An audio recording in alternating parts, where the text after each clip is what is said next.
ভয়াবহ অগ্নিকাণ্ডে চাঁদপুরের কচুয়া উপজেলার উত্তর শিবপুর বাজারে একটি বেকারি পুড়ে ছাই হয়ে গেছে। এতে প্রায় আধা কোটি টাকার ক্ষয়ক্ষতি সহ চাকরি হারিয়ে বেকার হয়ে পড়েছেন বেকারিটির ২০ থেকে ২৫ জন শ্রমিক। প্রায় ২০ বছর ধরে দুই ভাই আবুল হোসেন ও নেসার উদ্দিন স্থানীয়ভাবে জনপ্রিয় ব্যবসা সফল নাজমুল বেকারি নামের এই বেকারিটি পরিচালনা করে আসছিলেন। চাঁদপুরের কচুয়া ছাড়াও জেলার বিভিন্ন উপজেলায় নাজমুল বেকারির পণ্য সরবরাহ করা হতো।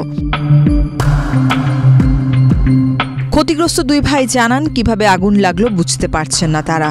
মেশিন, কাঁচামাল, কাগজপত্র কিছুই আর অবশিষ্ট নেই। দীর্ঘ পরিশ্রমে সবকিছু এক রাতে শেষ হয়ে গেল। এখন তারা পুরোপুরি নিঃস্ব।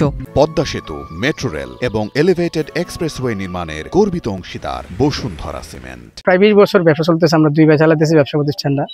এই ব্যবসার হয়ে আমাদের সবকিছু চলাফেরা, ব্যবসা প্রতিষ্ঠান, সংসার বা সবকিছু এই প্রতিষ্ঠানের মধ্যে আমার প্রায় ১৫ থেকে ২০ জন স্টাফ। এখন আমার এই স্টাফ তারপরে এই মেশিনপত্র লয়ে আমার আসলে আরো অন্যান্য যা আছে অনেক মাল সামান আমি কিছু বার করতে পারিনি আসলে এখান থেকে। তো দীর্ঘদিনের আমার এই প্রতিষ্ঠানটা গড়ানো, তিলে তিলে গড়ানো, আজকে এভাবেই ধ্বংস হয়ে গেল আল্লাহ পাকের ইচ্ছা। বেকারির কর্মচারীরা জানান ভোরে হঠাৎ আগুন দেখে তারা চিৎকার করলে আশপাশের মানুষ ছুটে আসে। কোনো মতে প্রাণ নিয়ে বের হতে পারলেও চোখের সামনে পুরো বেকারি ছাই হতে দেখেন। তাদের ভাষায়, এখান থেকে আমরা পরিবারের খরচ চালাতাম, এখন ভবিষ্যৎ নিয়ে ভয় পাচ্ছি। স্থানীয় ইউপি সদস্য হুমায়ুন কবির সুজন বলেন, খবর পেয়ে আমরা ঘটনাস্থলে ছুটে আসি। সংশ্লিষ্টদের মাধ্যমে ক্ষতিগ্রস্ত পরিবারকে সহায়তার চেষ্টা করা হবে।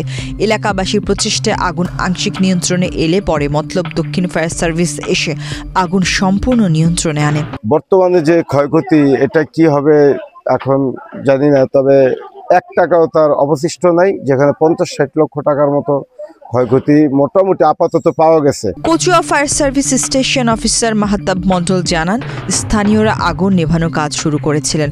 প্রাথমিকভাবে ধারণা করা হচ্ছে বৈদ্যুতিক শর্ট সার্কিট থেকেই আগুনের সূত্রপাত হয়েছে। হঠাৎ এই আগুনে বেকারির মেশিন, কাঁচামাল, কাগজপত্র সহ সব সরঞ্জাম পুড়ে যায়। জীবিকার একমাত্র ভরসা হারিয়ে মারাত্মক সংকটে পড়েছেন দুই ভাই এবং বেকারির শ্রমিকরা।